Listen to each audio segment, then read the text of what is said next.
Hey guys, it's Ebony and welcome to part 2 of my 1 year post Big Chop videos. There was a part 1, and if you didn't see the part 1, I'm going to go ahead and link it right here on this side of the screen, and you can definitely just click the image right here above my shoulder and it will take you to part 1 in case you want to watch part 1 before you watch part 2. Part 1 is very interesting. I kind of compiled some clips over the past year and just put it into one video so you can kind of get an idea in a nutshell of what I experienced this past year on my hair journey. Now this is part 2, and I'm just kind of candidly talking to you all about my experiences this past year, this first year being natural, the second time around. In this video I won't be sharing my regimen or any of my favorite products because I'm going to save that for a later video. I don't want to make this video too long, and sometimes I can start to talk and then I can't, and then I don't want to stop, so I don't want to make this video too long.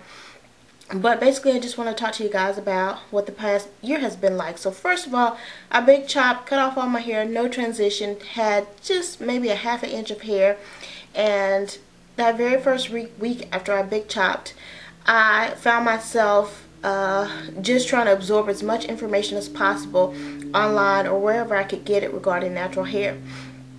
There was so much information, and it can be overwhelming to someone who just big chop or just went natural. I was overwhelmed. I even mentioned it in part 1. Like, I was feeling overwhelmed. It was the curly girl method, the lock method, the maximum hydration method, and all these different kinds of methods that I was like, man, which one should I try? What should I be doing?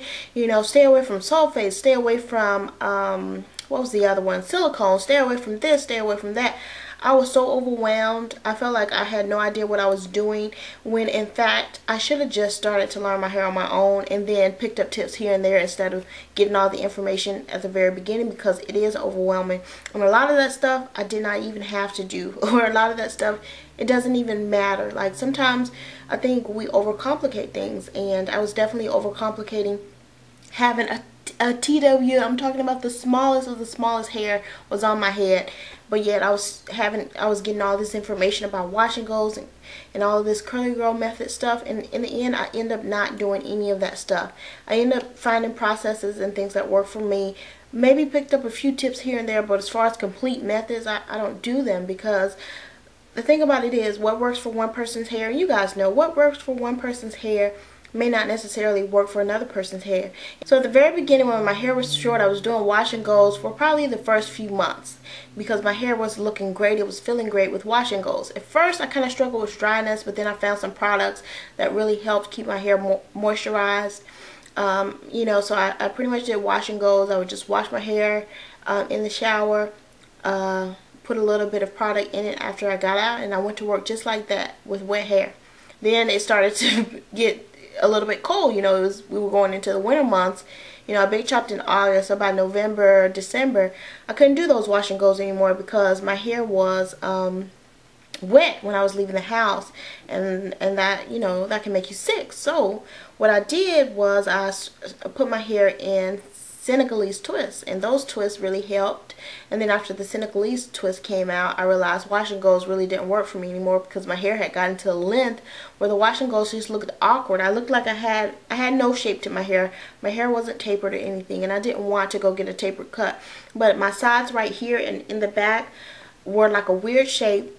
So when I did wash and goes, instead of having a nice tapered looking fro on my head or TWA on my head, I had this weird shaped thing that looked like, you know, I had a shag and this part was long, so I had to kind of pat it down. It just wasn't working.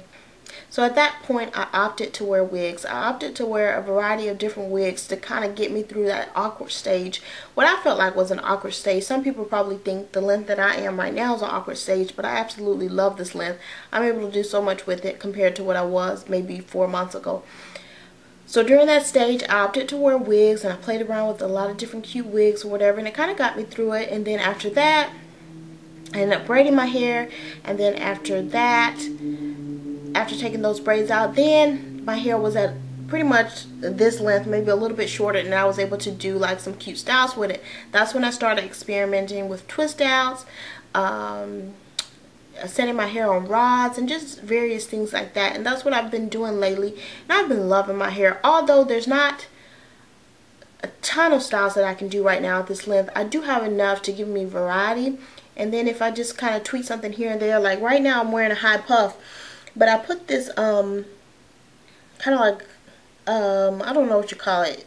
I did like you would do a flat twist, but it looks kind of like a French roll. I don't know what you want to call it, but I put it at the front and it just gives it like a different look. So if I tweak something here and there, then it'll change the overall appearance of the hair. Or if you add accessories or whatever you want to do, it can really change the appearance of the hair and cause you not to get bored with your hair. So that's where I am now. I'm very happy with my hair. I do feel like braiding it again just because it's so low maintenance and just so easy when you have braids in. But I do understand the stress that braids put on your hair, so I'm mindful of that and I'm careful about that. What else can I say about my hair? So just briefly, I realized that I have to develop my own techniques, because following exactly what somebody else does on YouTube or somebody else recommends in real life, it doesn't always work. So I've learned my hair and learned what works for my hair and what doesn't work for my hair, and that's really helped me, because if I just try to do what someone else does step by step, I'll find that maybe a technique they use or a product they use or something like that, it just does not work with my hair. I've definitely noticed that. So that's basically it regarding the first year of my natural hair journey. My hair is growing pretty fast. So let me talk about supplements. So at first I started taking hair affinity vitamins. I guess I was one of the people who didn't drink enough water with them, because they definitely made me break out. So I stopped probably about, I'll say about midway in. So maybe about after 6 months. I'm not really sure, give or take. But it definitely wasn't longer than 6 months. So the past 6 months I have not been taking any supplements, and my hair's been growing perfectly fine. What I do is a lot of scalp massages, and I know they definitely help with getting the blood circulating on your scalp, and then, you know, causing a nice rate of hair growth, because the hair follicles are getting the nutrients from your blood, and you're distributing those nutrients by doing the scalp massages and getting the blood to kind of circulate around your scalp, whereas it may not do that on its own. It may you may not have that boost of circulation unless you actually massage your scalp. So yeah, that's about it. I'm very excited for this next year of my hair journey, because I just know the longer my hair gets, the cuter it's gonna get. Like, I'm just so excited about that. You guys don't know, because my original goal was always length on this particular hair journey. It's always been length, and because my goal is length, then I'm making sure my hair is healthy, and then I'm also holding off on coloring it. I wanted to color it. Lately I've been feeling like coloring it, but I just know that my hair is going to get damaged. I've done that before in the past with my natural hair, and yes, you know, I could get a professional to do it, but even that, you run the risk. So I would just rather stay away from color right now, focus on health so that my hair can grow.